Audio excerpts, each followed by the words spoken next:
So for starters, I'm not Stephen Friedel. This is not the 99-cent heart surgeon dilemma speech. I came off the bench as a last-minute mediocre substitute. So this will be a, geez, shut the hell up. This is a 20-minute presentation. I'm going to stretch into 50 and make it even more boring than it normally is.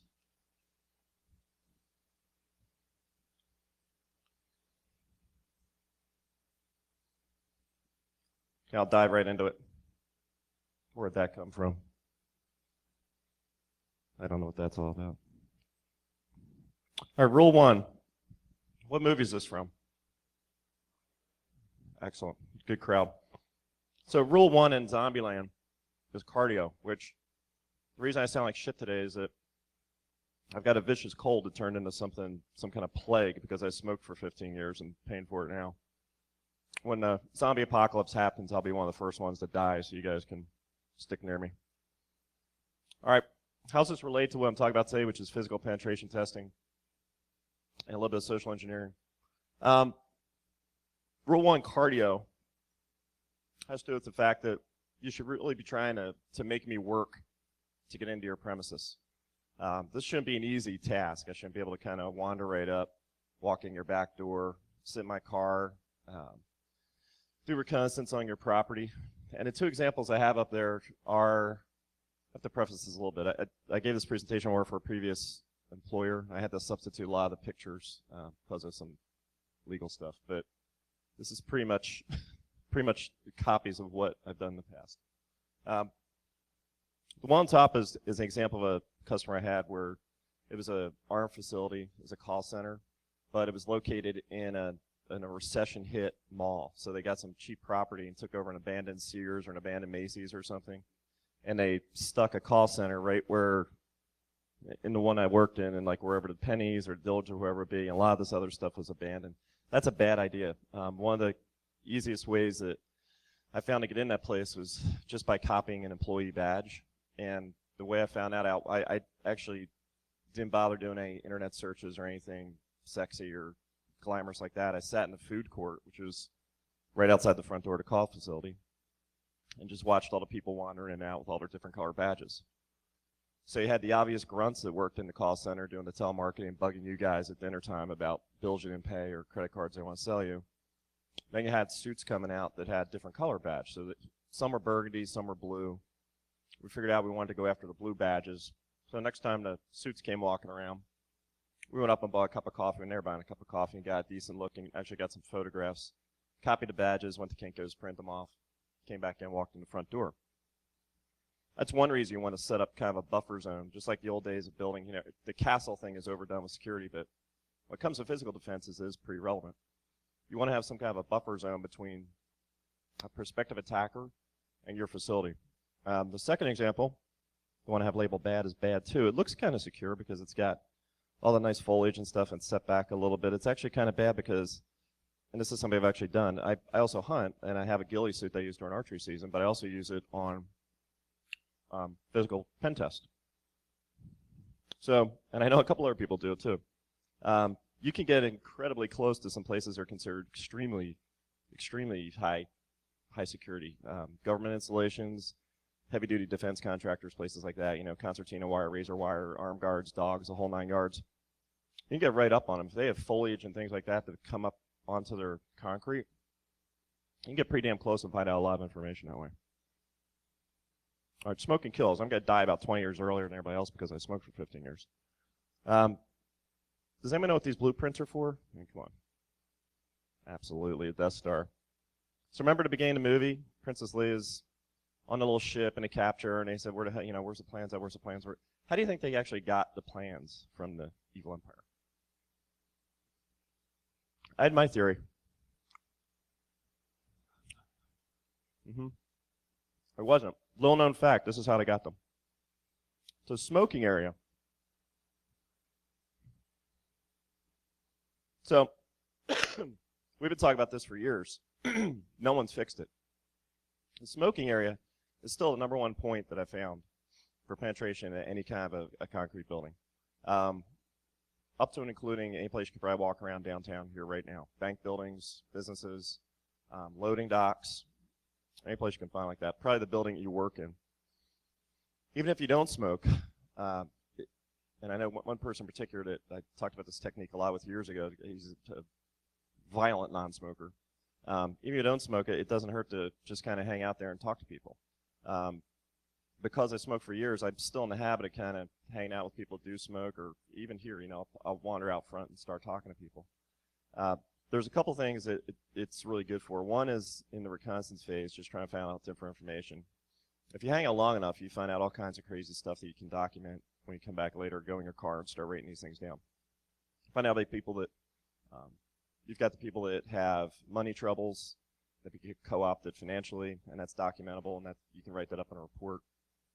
They'll talk about problems with the system, potential outages, who their bosses are. You can find out chain of command, org chart. You can do a lot of social engineering mapping just hanging out by the smoking area. So it's not to say you have to like outlaw smoking at your facility, but one thing you have to do is get it under control.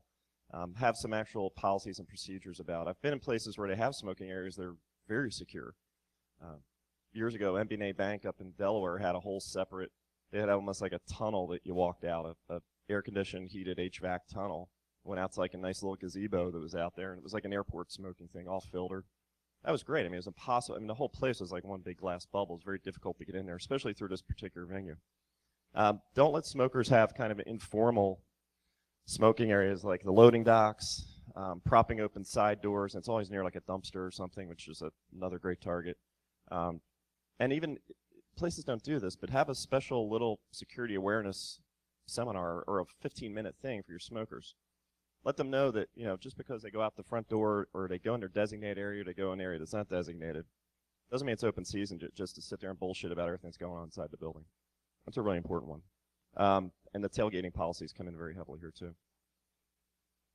All right, some fresh air. This is a big tip. Some fresh air would do you good, do you wonders. So this was a actual client, the same client that had a facility in the mall. These guys were, their real estate section was wonderful. This one was located in what I can describe generously as a ghetto in a really bad part of Florida, pretty close to where I live. As you can see on here, it really is. I live in a town called Largo. The nickname is Larghetto. If you look at this Google map, I mean, you can't figure it out by looking at this. But once I went there, actually, I went there for the first time about 11 o'clock at night. Kind of scope it out at night because it's usually a little bit slower then. I'd done some research and found out that most of their operations were relatively 9 to 5. The customer base was mostly U.S. based. So they were roughly 6 in the morning to about 8 o'clock at night. A lot lower level of activity at night. The guards, as I found out, who were practically non-existent, were particularly ineffective at night. I parked kind of up right above where the H would be, right? Park my car, I get out. The first thing I see, those are train tracks going this way. There's a street here, street here, street here, and a big parking lot. First thing I see when I get out of my car is some kind of like rustling around and some brush that's up there, right where the street goes under the railroad embankment. And I see this guy come walking out who's just a total crackhead, you know, flip-flops and just nasty, dirty. He's got about 6 months to live. He comes walking up, kind of hiking his pants up, wandering out. I'm thinking, jeez, what the hell's going on here? And first I'm thinking I'm getting back in my goddamn car and getting out of here. Then I thought, okay, I got a carry permit in Florida. I'm carrying. There's only one of him. I may live the encounter out. I don't know. Well, next thing I see is his girlfriend slash, well, I guess he would be the client, would be the generous way to put it. The business lady that he had been doing business with in the bushes, apparently, comes walking out. Now, she outweighed me by a good $150, 200 pounds. So now I'm thinking, I got a 38 with some wad cutters in my pocket. There's only 5 shots. I'm not quite sure I can take the wildebeest down.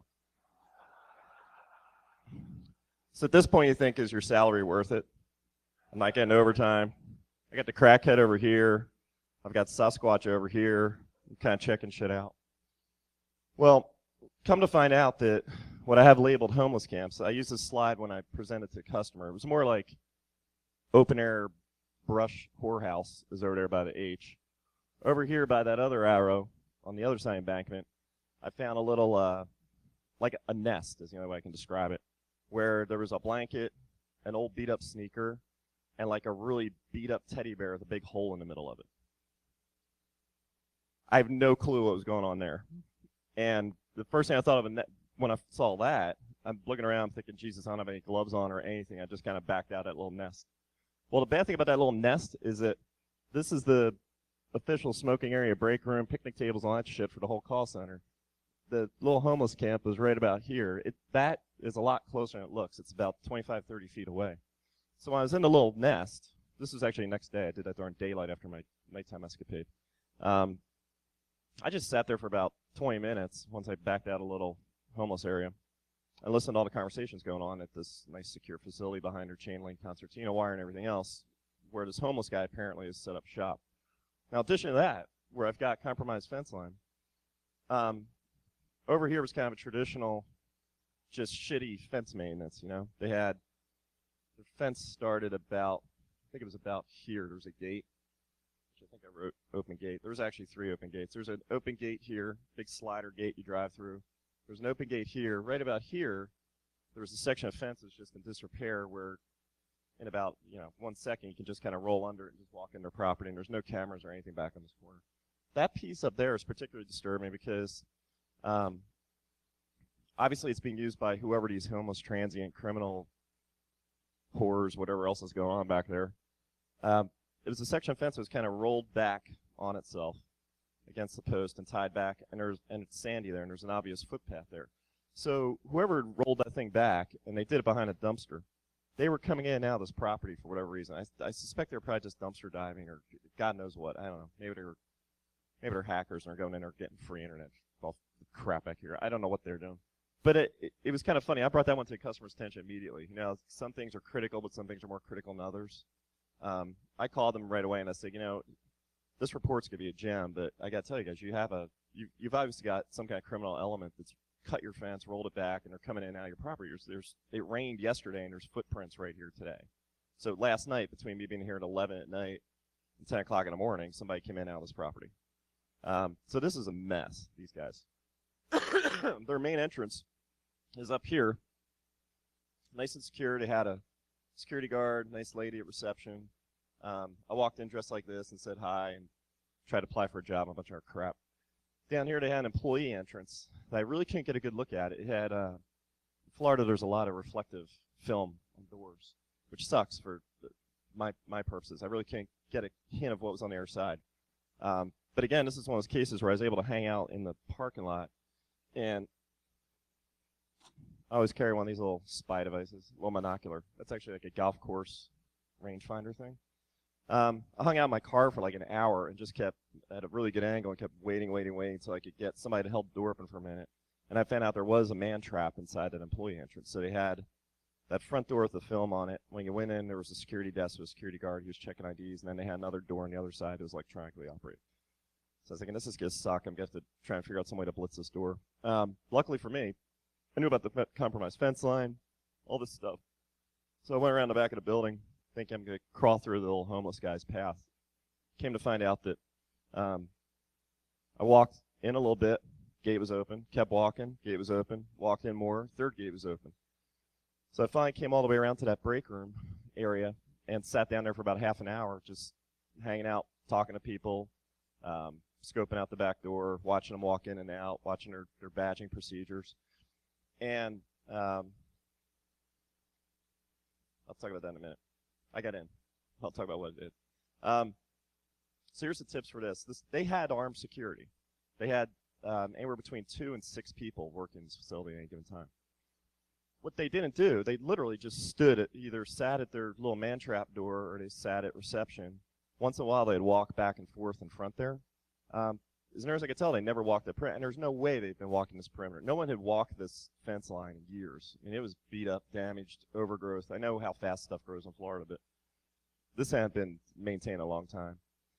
If you are in a facility like this and you have security, it's going to do you a world of good if you actually go out and duplicate what they should be doing. Don't just think you hire Whack and Hut and these guys are making $7.50 an hour or really give a shit about your property or your data or your people's safety or anything like that. Get out and make sure that they're actually doing their job. You're paying money for it.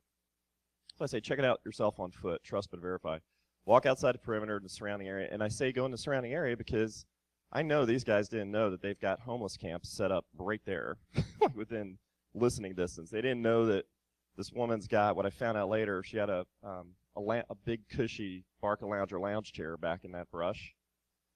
I'm telling you, she was quite the entrepreneur. They didn't know about that. And that's not their property, but it's right on their property. And they've got, people walking in there 24/7, employees in and out. Not good stuff. If you see anything, call law enforcement. It's not your job to, take these people out. Again, it's not just data security sometimes. It can be a physical risk. So this one, it goes back to what I was saying, were you raised in a barn? My mom said to me, every day. It's astonishing how many places you go to and the doors are open. They have locks and stuff and keypads and all that cool shit. They just don't close them half the time. I think Kevin Micknick was talking about yesterday where the one place they went in, they walked out. They stuck duct tape on there so they can come back in whenever they wanted to. I've actually been in facilities where they duct tape their own doors, which makes it really convenient for you. That particular place, that customer, once I got around the back, I was hanging out in the smoking area and watching, just kind of staring at this back door and talking to people and trying to be cool. I realized I'm getting old. My eyesight's not great. My hearing kind of sucks. I realized I wasn't hearing any kind of clicks or buzzes or beeps or whistles or hoots or hollers, nothing. I was kind of focused on watching how long people were holding the door open and how I could tailgate and which person I'm talking to would be a good candidate to follow in the door. Not really paying attention to the door itself. Then all of a sudden I got a closer look at it. The damn thing wasn't even closing. It wasn't even come close. It was almost jammed open. It was have space about that big. So as soon as I saw that, I grabbed all my shit, picked it up, walked in the back door. Again, it was a film door. I didn't know if there was a man trap on the other side of this one or not. I got lucky. I walked in right into a snack area break room, walked right in, got into the cubicles, and I spent 45 minutes in there owning the whole place. It was a disaster. So the first thing to check, there's a TV show, I can't think of it. It's not the Greatest Warrior, but something like that, where these guys compete against each other. And it's a strength competition, brains, and they break through walls with sledgehammers. And then the second row of doors, you have to pick the door, kick it open or whatever. Well, they always leave the door unlocked, and these guys never check it. They always start wailing away at this door with crowbars and sledgehammers and trying to climb over it and shit. Every once in a while, the smart guy will walk up and just try the knob. So my advice is, if you're doing a pen test, if you can get at the door without being observed, at least try the thing. Half the time it's not even locked. All right, so tips. Please shut the door upon entering or exiting. Make sure the doors are in good repair. I found out later the one, that particular one I just opened, it had been broken for something like 18 months. It was on some kind of work queue somewhere. The maintenance guys just hadn't got around to it. In addition to other people being probably fired at that place, I'm pretty sure the maintenance guys were screwed. Make sure they close correctly. They're timed right. If you are using electronic locks, make sure that it's on. And again, it goes back to badging and policy and security awareness. Make sure that every single person walking in and out is badging in and out. They're not holding the door for the next guy. Just politeness. Close the door. Badges. Badges are my favorite thing in the world because they're so freaking bogus. I've got some examples up here. Frodo Baggins, son of Droda, ring bearer. That New York State benefit card, the name is Hakeem Nelson. That's supposed to be a female. I swear to God, I think it's a guy. I mean, they are what they are. DV, I don't know what that license submission one is. So one of the things I spent a lot of time on is the guys yesterday talked about getting the backstory right. Doing a reconnaissance, getting your backstory right. One of the things I spent a lot of time with is kind of my supporting documentation, my supporting story. And that's a picture of yours truly there. One of the personas I use a lot more than I used to in the past. I don't know why it's been more. I think maybe I look older or more beat up or more blue collar than I used to. Is the cable guy routine. Just going in, pretending you're a cable guy, kind of look, and having a bunch of different cover stories. So let me do the next slide. This whole presentation is more for end users and security awareness for C-levels and people like that. So I'm talking a little bit more about the craft of it today with you guys. I'm going to strip down. So this was, I didn't tell you, this is like the job applicant persona thing, right? You go in the front door, doesn't work, or it does work, and half the time people don't, they're not checking on what you look like, they really don't get the point.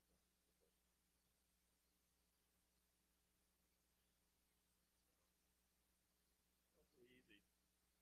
Fake badge. Maybe got a little fake electronic access badge in there. I've got an RSA fob that I found out I got about 2 years ago from a company I was doing some work with.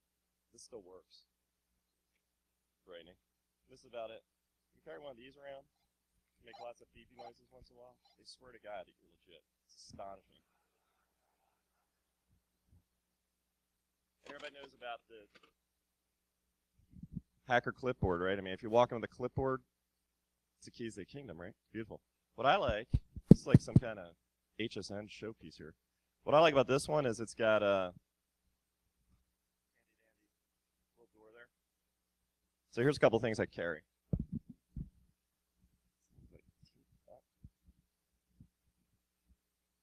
I'll get to some of this stuff later, but this sounds kind of crazy, but I take this in.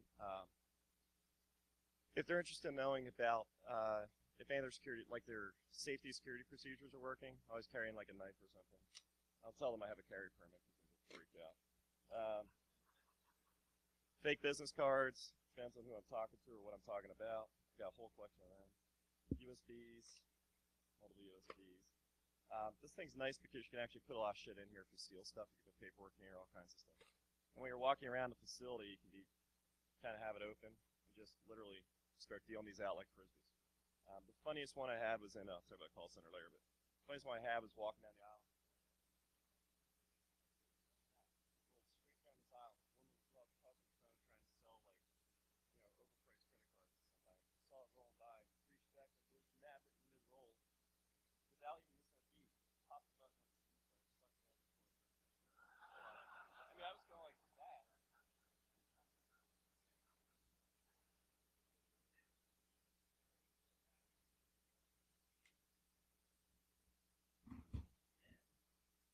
This is the magic scepter of death. It's like the Grim Reaper tool of unemployment for bad security. This thing here will get you in any place. I swear to God, get one. They're like $25. If you walk around,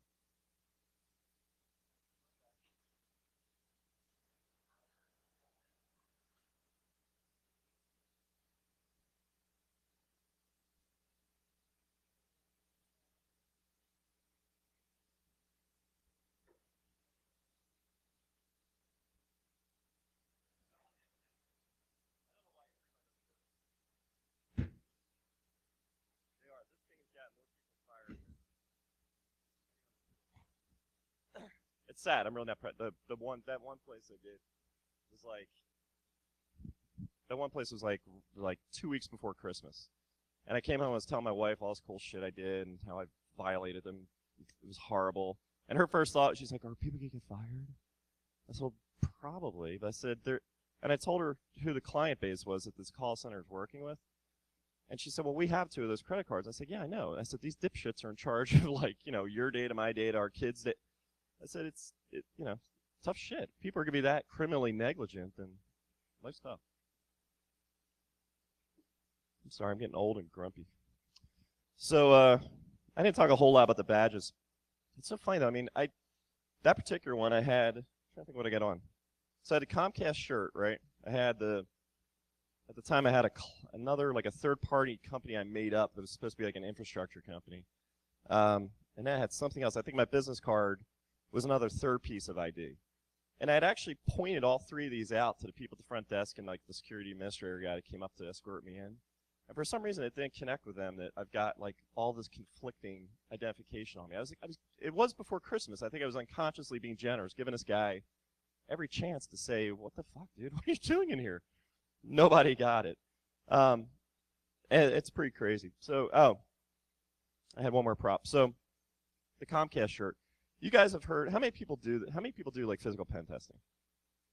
How many people go to thrift shops when they go to towns like Louisville? Okay. So, I'm staying at the Residence Inn, which is like 8 blocks away. It really sucks. The cool thing is, if you stay at the Residence Inn, you pass the St. Vincent de Paul shop. So at about 9:19 this morning, for $3, I bought this cute little polo shirt. And trust me, I had my pick of all different stuff I could have got. This one intrigued me because I can't really tell you why. It's not about the customer, but it's Owens Corning Louisville plant. I mean, it's pretty innocuous. It's a polo shirt, but it's kind of cool to have. So if you're in town, you're hacking Owens Corning, maybe this would be useful. If I go in with this and, hard hat Charlie with my fucking measuring wheel and say I'm from Central Command at Owens Corning and I'm doing some kind of site survey, they'll let me in anywhere. They will. Absolutely will. The cover story I used that was pretty effective, and it's been pretty effective at a couple of these places, is that it depends on the sophistication of the environment bit. This Comcast One hard hat measuring wheel thing was that I'm a subcontractor for Comcast. We're a provisioning company. We put in satellite dishes. We dig, infrastructure. We hang stuff off big antenna poles and stuff. Just make up a whole bunch of horse shit to people at the front desk. They have no clue what I'm doing. So the whole satellite thing meant that I had to get in this facility and measure the spot where we're going to punch a cable through the ceiling. And then once we drop the cable in, it's got to come into their demarc that's going to be probably near their server room. So I'm going to need to look at your server room. I'm going to have to look at wherever the demarc comes in, blah, blah, blah, blah, blah. At this one place, the computer administrator for the site had no idea what a demarc was. So I knew at that point, I was like, oh, so I'd actually teach the guy about, like, wide area networking and infrastructure in order just to hack into his place. It's kind of funny. So once I got into the server room, it was on. I did one more thing. So all this paperwork and shit that I've got with me, this thing here for my little satellite install company, I actually went and made a little project plan up and made it look all messy and circled shit. And I've got the different sites on here I'm doing and dates highlighted. I made it look like we're behind in our implementation. And I had a custom one it was 3 different sites I had to hit. So for each one, I highlighted their site and all that kind of stuff. So I had that there.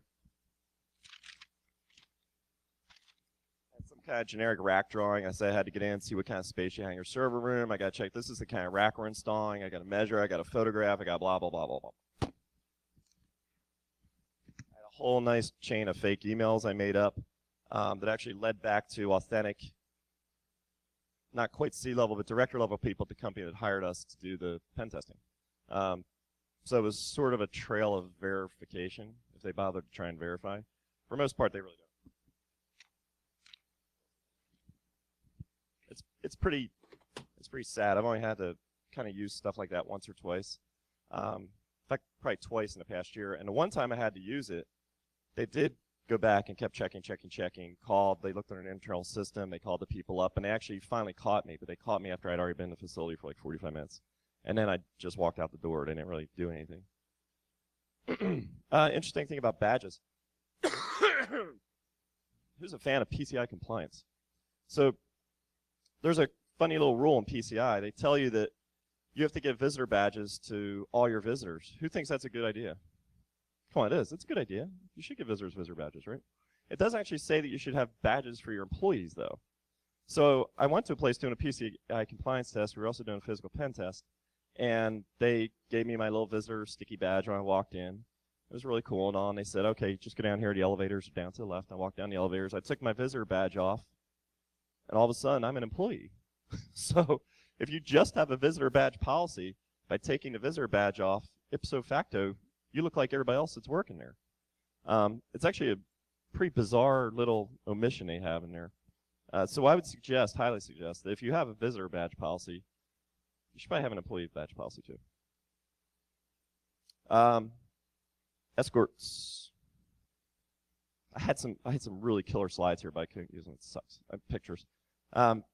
So I decided to talk about it instead a little bit. And the one on the right, as you can guess, the case study I'm doing, everything about their environment's fucked up. And this is an environment that they get tested this way every year. 2 years, 3 years before I did it, Jericho did it. The year before I did it, Pyro did it. And these guys are like top of the food chain, right? And this company keeps implementing fixes and keeps doing more and more stuff. I come around year 3, I do it, and it's still a total cluster. Their server room looked a lot like the one on the right, just so you know. So actually, this is kind of a funny slide. Which one do you think is, in a physical penetration testing world, which one do you think is easier to exploit? It's actually not. My big goal, you can't, unless you're doing denial of service and just unplugging shit, about the most you can do in a server room, unless you really can get on the keyboards and do stuff, is stick media in these things. Because you're not going to be in there for 6 hours. you really, if you have the best cover story in the world, or sometimes they'll leave you alone, but it's kind of rare. If they let you in there, they're going to wonder why you're staying there that long if you're doing a site survey or have some kind of cover story like that. So usually my goal getting in there is to document I was in the place and get USB drives in as quick as I can and try and get an interpreter session set up and open tunnels up off as much gear as I can. In this environment, I swear to God, the one place I went in looked a lot like that, and my biggest difficulty was I couldn't find the servers. They were just, the whole back of the thing was just spaghetti. And I was spending, I always carry a flashlight anyway, but I actually was using my flashlight and pulling, like pushing wires up with my elbow like that, and looking in there and trying to figure out where I can stick a freaking USB. The guy who was standing in the room with me was actually not a computer guy. So he was like maintenance guy, like, sweeping the floors facility guy. My thing about escorts is, if you're going to use escorts for visitors or coming in the building, give an escort that's kind of pertinent to the type of visitor. If it's a sales guy, then let a sales guy walk around. Who gives a shit?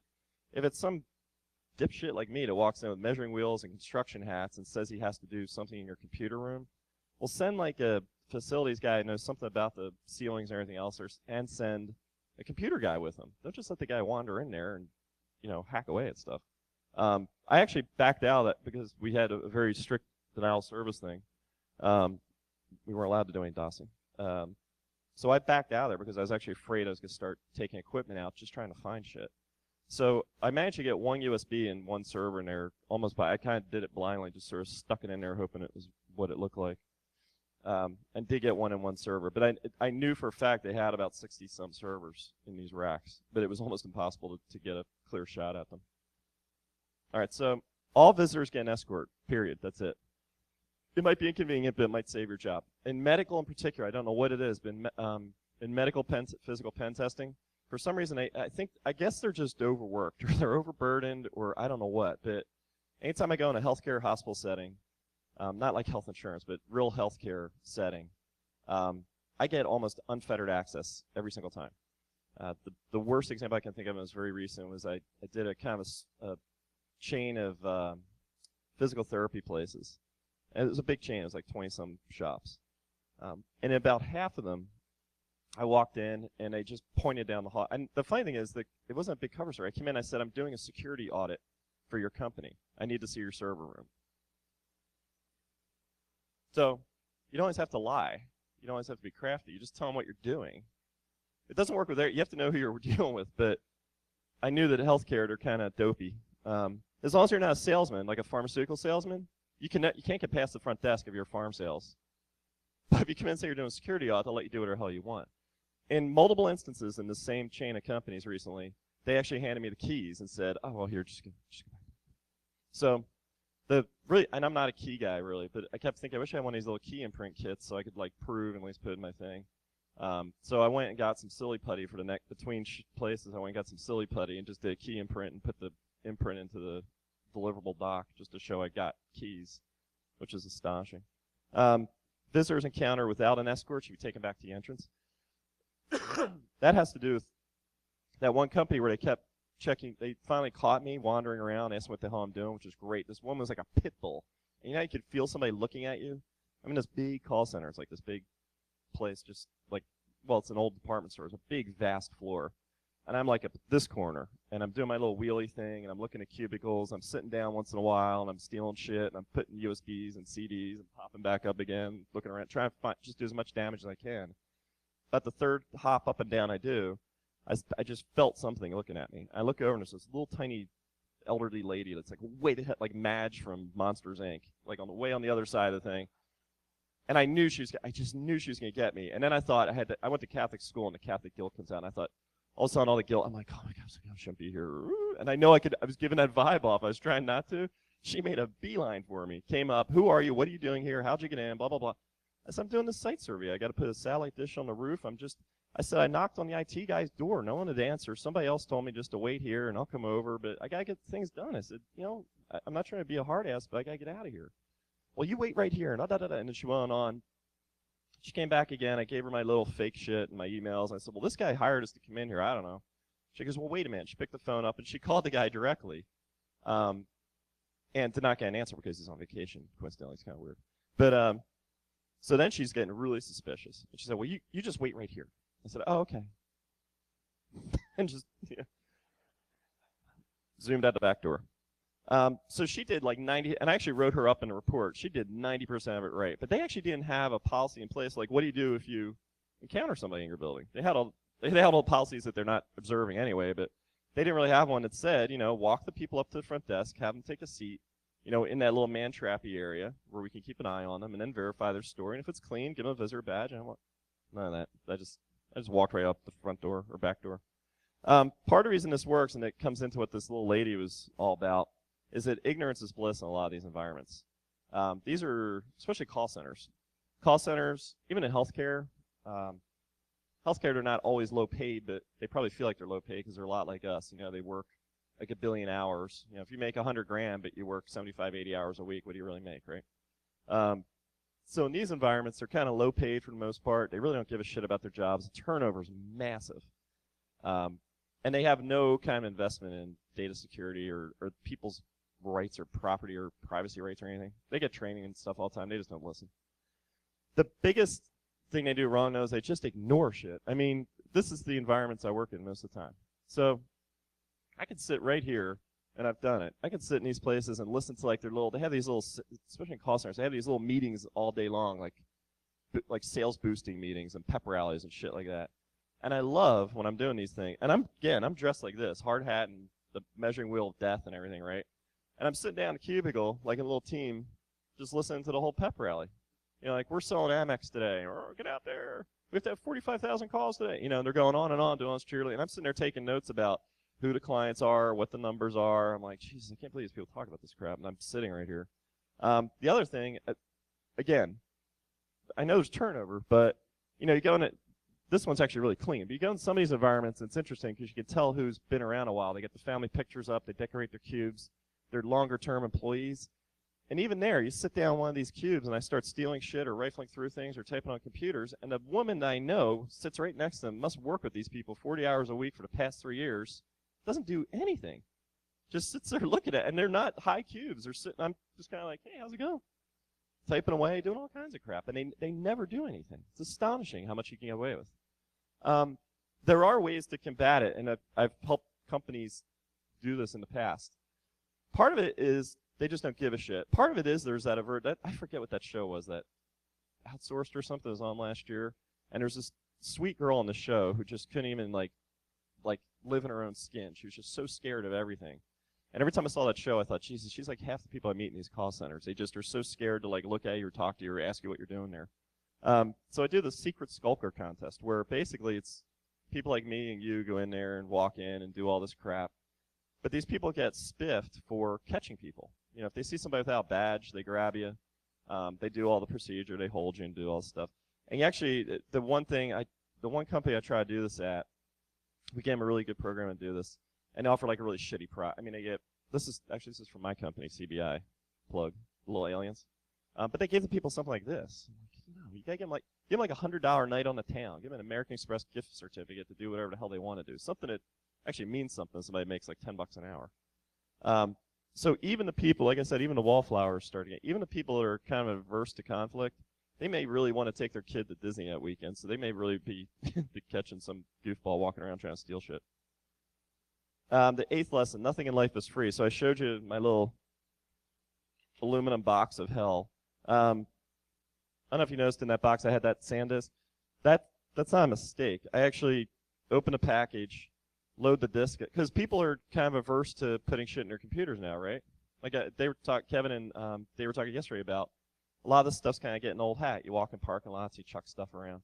You know, I do all the usual. I put, Jenna Jameson porn, Katy Perry, Call of Duty, Family Vacation. Everybody knows that. Everybody knows the number one thing when you do this is the Family Vacation are the ones that get hit the most, right? It's kind of freaky that people look at somebody else's family photos before they look at like Jenna Jameson. So the one thing I've been doing, particularly in the past 6 months, is actually loading the original packaging back up with a malware-loaded USB, because people are kind of hip to the whole free USB thing, just laying around and not sticking in their drives. So this, you know, even the security guys or the really smart people that work there, the IT people, they'll pick one of these up and rip it open and think they have a blank USB. You know, what's that, about 20 bucks at Staples. That's nice. They got a free one. Somebody dropped it out of their bag. Tough shit. I just got something free. Unfortunately, it's got nice interpreter sessions get launched when they stick it in their computer. Owned. So the tips for this are: practice safe computing. Teach your personnel not to put anything in their system they just find, not even the freaking disk that's rolling down the cubicle aisle, which to this day, I still can't believe a woman did that. Make sure that your techier people, you know, I've tried to get companies to have like a turn-in program. If people find media just laying around, you don't have to throw it out. Maybe it is valuable to somebody in the company. Maybe it is somebody's family photos. You know, have a procedure to give it to the IT people. The IT people have some kind of an isolated sandbox off the web where they can actually open these things up and take a look at it and see if it has any value. See if it is like Larry's family frickin' photos from Disneyland last year. Has anybody ever seen this picture? This was I saw it years ago and then I Googled to try and find it. There was an article in CSO magazine on clean desk policy. This photo has at least 20 things wrong with it. Most of them you can see, and you can tell one of them, I got the list of 20 here. One of them, the fact that number 9 is PDA seems kind of dated, because it's like, I don't even think people have PDAs anymore. Maybe pads kind of qualify, but smartphones have kind of taken that one over. So there's a shit ton of stuff wrong in this photo, and everything from the day planner to what looks like it could be either some kind of workflow or network diagram, a drive mapping that shows merger targets, all kinds of proprietary stuff. All this stuff is open. The cool thing I like, I think, is briefcase one of the ones? Oh, my Evernote's synchronizing. That's convenient. Number 6 is briefcase. Personally, what I would do with the whole briefcase thing is I would use that briefcase to steal all the shit they got laying around over there. Because that's nice. Maybe not the binders. It's heavy, and I got a bad back. And Rolodexes has got to be 10 years out of date. Who the hell's using those? Okay, so create and enforce a clean desk policy. I'm amazed at how many places don't have a clean desk policy of any type. If you look back, where's the other one? That's a clean desk policy right there. It's actually pretty cool. And I do see this. Even that place that was really screwed up, they had one of their facilities was astonishingly clean in that regard. One of them was really bad, but the one that had the wide open door, for some reason, they had really clean desks going on. So I actually wrote them up as being good that way. That was about the only thing they did. Get all the files and notes. Personal photos are fine. Get everything else off. Have locks. Use the keys. Don't leave the keys right in the drawer. That's just fascinating. People do that. I didn't talk about dumpster diving, but it's part of every single physical pen test we do, which is the main reason you use a shredder. If you use a shredder, I would suggest using disposal service as well, somebody that takes all this stuff away for you. Secure the outside trash area. To this day, companies don't do that enough. They're still remarkably easy to get into. The last one we did, there were 2 of us in the car. We drove up. I was in the passenger seat. I jumped out. All the smokers were standing there hanging out. This is like 10 o'clock at night. All the smokers are hanging out. I jumped out, went over to the trash can, just started pulling bags of trash out, threw them in the back of the car, got in, closed the door, and everybody. I swear to God, they didn't even like raise an eyebrow. I thought, if I stand there smoking, 2 guys zoom up in a car, guy jumps out, dives in the dumpster, pulls 2 bags out, throws them in the car. I just finished my cigarette. Fuck them. This one's called No Good Deed That Goes Unpunished. So that same place where the guy at the very beginning, I'm showing him all my different kinds of ID, and I'm trying to show. I'm trying to get the guy to catch me. He will not freaking catch me. He's the nicest guy in the world. He got fired at Christmas. It just blows. But so nicest guy in the world. On my way out the door, I thought, well, the only thing I really haven't done, I haven't got administrator access to anything yet. You know, I didn't have time to sit down and really run any tool. The place is so wide open and physically so open that I spent a lot of time with my little measuring wheel going around. I must have made 6 laps around this place with the measuring wheel. looking around like trying to find cool stuff. So on my way out the door, I was getting text messages and emails from my partner that's out in the car who's laughing his ass off because he sees all these tunnels opening up from shit that I'm dropping stuff in the building, and tunnels are opening before I'm in there for like 38 minutes. People are loading this stuff as I'm still there. It was astonishing. So I'm like trying to read this stuff. I didn't have my glasses. So I asked friendly administrator guy, computer administrator dude, if there's a computer I could use to check my webmail because my boss is trying to send me this really important email I can't read, and he's going to kick my ass, and he's such a dick, and blah, blah, blah, blah, blah. He goes, oh, yeah, come over here. You can use my desk, but I'm logged in as me, so when you're done, can you just let me know because I'm about to leave, and I got to log out because I'm the administrator. I'm like, cool, thanks, man. I mean, every once in a while things happen, you go, holy shit.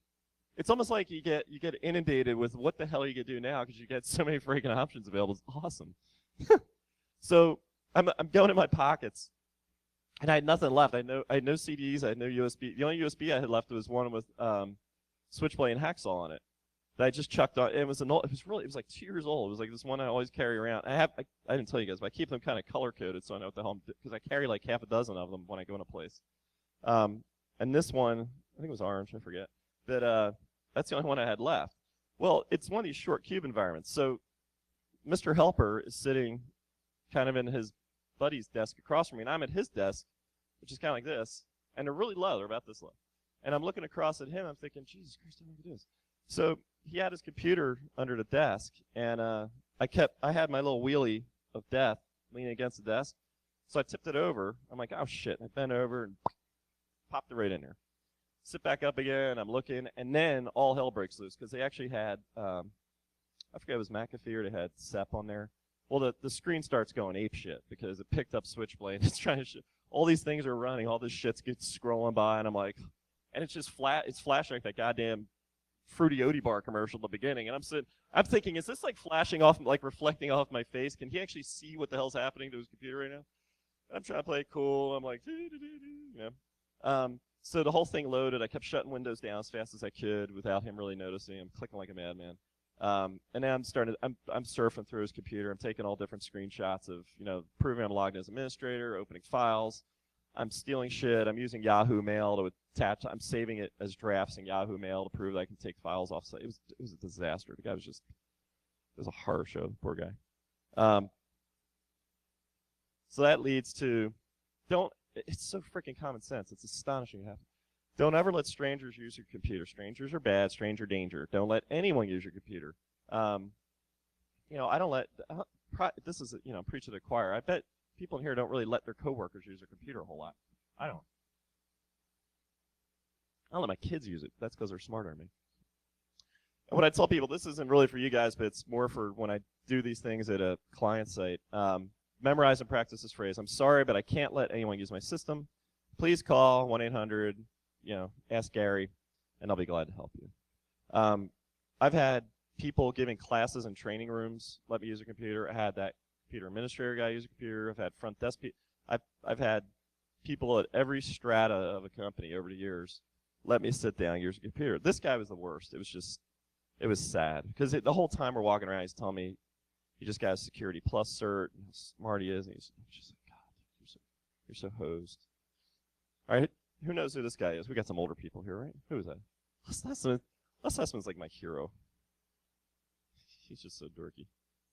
Oh, God. Check it out, complete mouse failure. Oh, I had a Les Nessman video to show you guys, but it's not going to let me do it. How about CD? I got Jenna film. You want to watch it? Damn, I can't do it. That will conclude. That's amazing. 20 minutes. I went right on 50. That pretty much concludes questions at this point. I still got a little voice left. Questions? Questions? Anyone?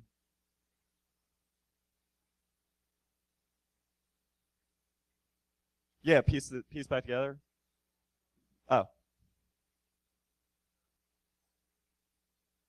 Yeah.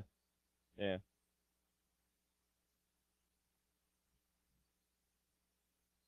Yeah. They blow. I haven't actually had to pick it yet. Most of the places I've gone where they shred, the stuff's either just sitting there or they chucked it out in plastic bags in the dumpster. And if they're not doing cross-cut, you can piece you piece together pretty easily. We've got a lot of good data off that.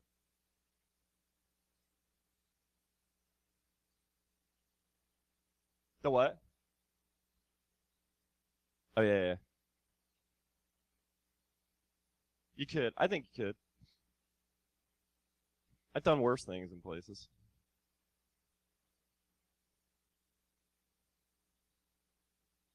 I actually just used the.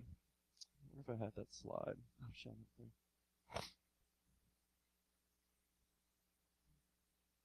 Not a mouse, I only have a thing. I use set. I don't have. I'll be using the new version of set. The what's it called? The malicious. How's the phrase? Malicious software. It's like option 5 or 6 on set. And all. The only one time I could think of we were actually injecting stuff back in to prove we could bring something back. All we're doing on most of these is just opening a tunnel up as a proof of concept. The one in particular was a point of sale system for a big fast food company. So we opened the tunnel up, and then we put a card swiping program back on it to show that we could actually capture credit cards as they were pulled off the drive-through. But that was the only time we actually put anything into a system. Auto run. Yeah. The point of sale one, they had auto run shut off, but we figured out a way to break into that too. They had administrator. The point of sale application needed administrator rights. So you get it once you got into the Windows operating system underneath. We open up the on-screen keyboard, and then you got a command shell, and which I could probably use right now instead of my mouse. But once we got the on-screen keyboard working, then we just started re-enabling everything in Control Panel. So we turned the USBs back on and went to town.